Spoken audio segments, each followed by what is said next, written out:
Everyone, it's Mecha-san, and it feels, oh god, yes! I think we're finally getting back with more trailers coming out here. As we know, with the pandemic and all schedules were thrown out the window.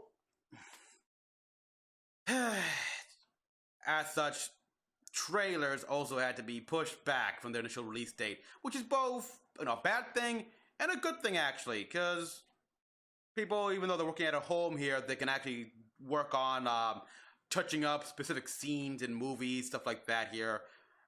So I'm hoping that that's what happened here with this movie as well here, because we got the official main trailer of Wonder Woman 1984. Yeah, okay, so this one, I really hope this one's like very touched up here. It's gonna be a while here. I think it will be released on a streaming service. I think, yeah, movie theaters possibly not gonna be open for a long time here. Again, I keep hearing news about another coronavirus going up because every time they relax the quarantine and try to open up some businesses here and there, a spike occurs. So yeah, it's probably gonna be on streaming service. So the main story here is somehow Steve Trevor is alive, and it is Steve Trevor. He's in 1984, and it's basically a reversal here, where Wonder Woman was sort of the fish out of water, but actually more in the fact that she doesn't know about some of the obviously cultural divide between societies here. Like, I still remember that look, that scene where they were in a campfire with all those like people here, and the Native American character, forgot what he said. Like, he commented about how he's trying to earn money for his people after they were like, brutalized by Steve Trevor's people. Yeah, it'll be interesting here. See, and now, and of course, we get seen in the last trailer here where Diana's showing Steve Trevor around here at 84, like everything's art. Steve Trevor looking at the trash can and thinks that the art is like the trash can. Oh boy, so yeah, there were some funny, humorous moments in that trailer, which emphasize how Steve is now the fully fish out of water. We're gonna see how that goes. Let's see, we also see her in that like armor. I think people mentioned what it is, yet I forgot entirely. And of course, we got Cheetah appearing. They're probably gonna go with a supernatural approach here, mixed with genetics. I don't know.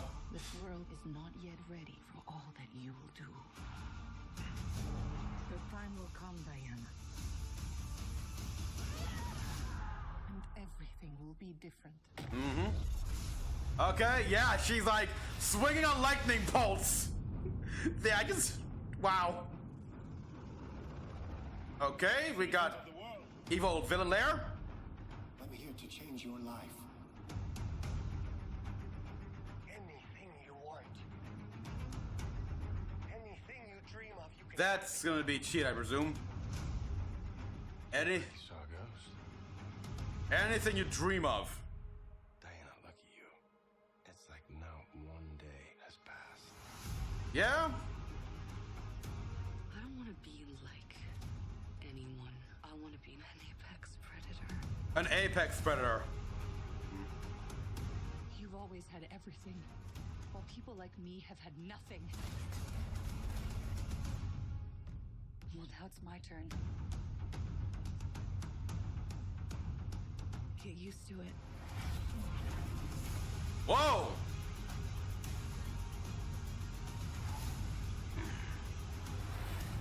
I've never been one for rules.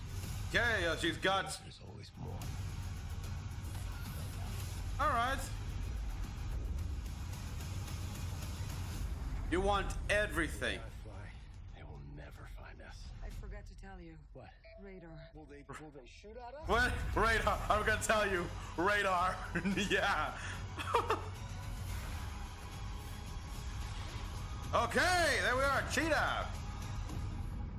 Barbara, what did you do?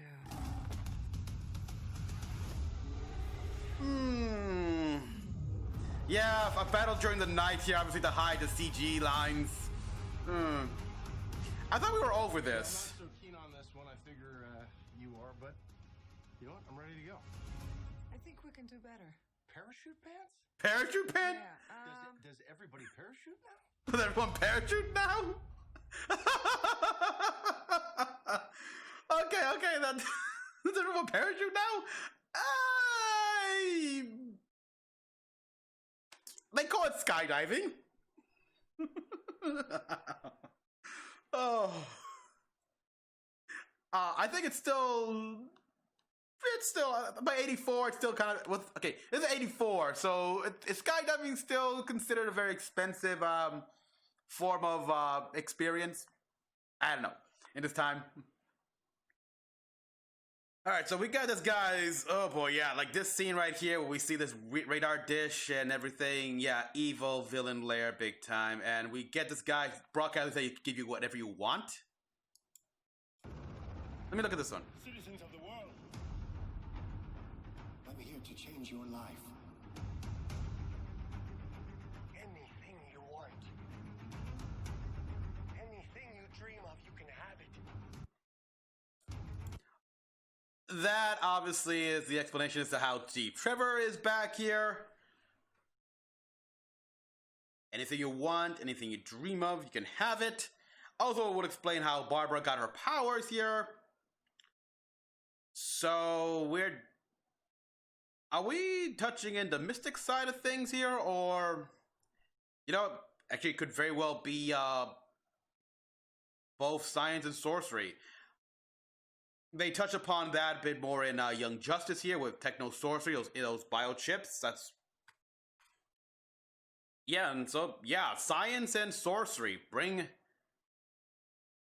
more of that back here. Like that can accomplish incredible things. The limitations of each one neutralized by working with the other.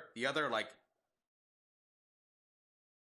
both sides are capable of incredible things on their own. Together, ho ho! The code of God, right there, if you will. And yeah, the code of God, pretty much. Granted, still you need to work on the science here, like. But yeah. So we got that here. We got Barbara, which even before she goes full cat, she's gained powers and such, and they establish how, you know, Diana did not age or something like that, like not a day has passed. Yeah, she's okay. In the comic book, she's like a near goddess, so she's got eternal youth, but in other continuities, they vary on that here. So in this continuity here, it's the same thing as well, like she's literally immortal, she has eternal youth, or it's just a case of she ages like really, really slowly, like 100 years could be is the equivalent of 1 year for her. I don't know here, because it's always like some continuity they establish that the immortality comes from being on the island here. Like you can grow up on the island here, but once you reach a certain age, that's it. You stop aging. Period. At least that's in some continuities, not in the main continuity as far as from what little I know of. Either way, yeah. So yeah, we see Barbara, of course, she's running. We see feats of strength here. We see this move right here, which she does. Let's see.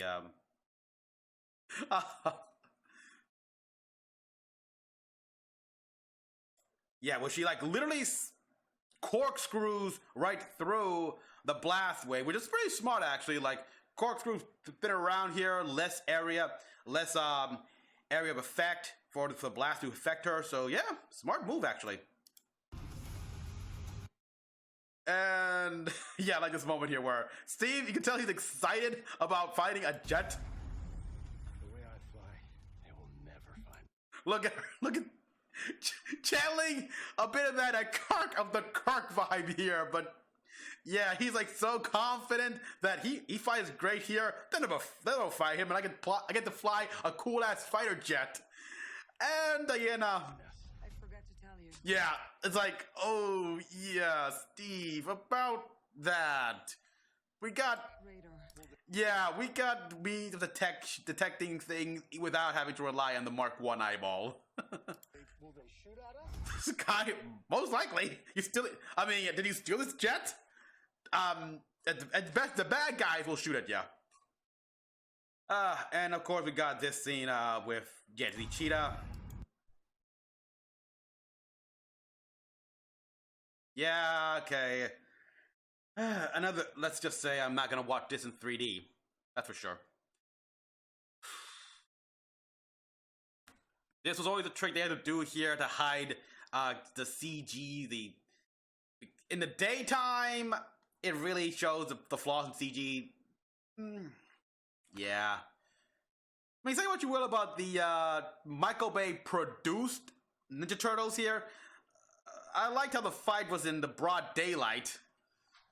And also the Transformers fight here, most of them, a majority of them were in the daylight. Here it's like, yeah, we're still not comfortable here. It was the same thing with Wonder Woman, the first one, Aquaman, and now this one. Still, DC is still not comfortable having these like full CG battles in the daytime here. Barbara, what did you do? I mean, yeah, you can see right here they up the lighting for this scene right here with the armor and everything, because all practical effects here, but they dumbed down the lighting.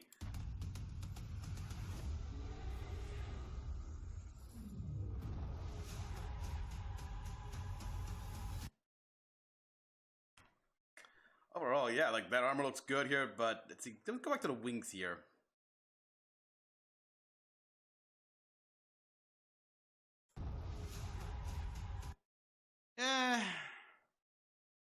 Wings start to look like aluminum here. Just dissolve. I'm guessing. Yeah. Well, I'm assuming it's magic, of course. You know, I'm not so keen on this one. And this one. You are, but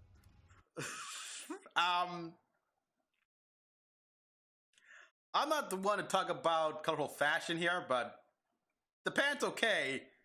T-shirt, change that. you know what? I'm ready to go. A fanny pack. You know what? Again, it's the 80s. Sure. I think we can do better. Parachute pants? That looks like you gotta go surfing. Are you in Malibu? Yeah, Does everybody parachute now? Yeah, you can pay for classes. I think Diana could possibly give you that. Okay, only in theaters. Adobe. Okay, so it said Adobe Digital IMAX here. So okay, let me look at down here. New era only in theaters. Blah blah blah. 2000. Okay, outgoing. Doesn't even say the release date.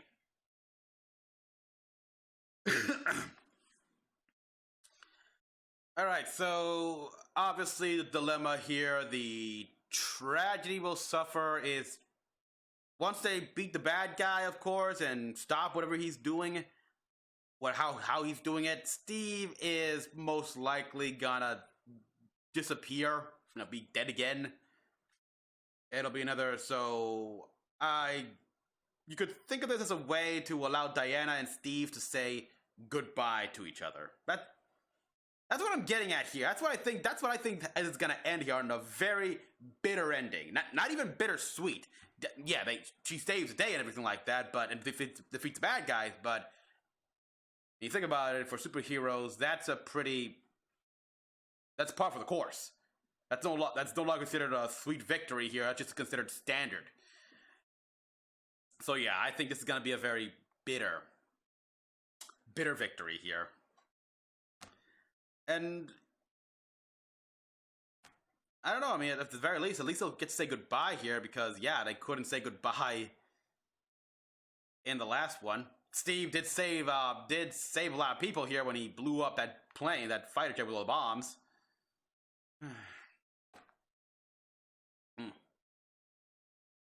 So yeah, I gotta wonder here now. A godless, yeah, and this is actually will be interesting to see how Diana views the world here. Like, yes, you killed Ares, but World War II still happens.